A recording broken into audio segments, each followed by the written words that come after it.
त्रिदलं त्रिगुणाकारं त्रिनेत्रं च त्रियायुधं त्रिजन्म पापसंहारम् एकबिल्वं शिवार्पणम् त्रिशाखैः बिल्वपत्रैश्च अच्छिद्रैः कोमलैः शुभैः तव पूजां करिष्यामि एकबिल्वं शिवार्पणम् कोटिकन्या महादानं तिलपर्वतकोटयः काञ्चनं शैलदानेन एकबिल्वं शिवार्पणम् काशीक्षेत्रनिवासं च कालभैरवदर्शनं प्रयागे माधवं दृष्ट्वा एकबिल्वं शिवार्पणम्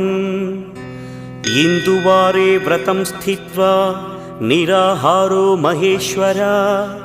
नक्तं हौष्यामि देवेश एकबिल्वं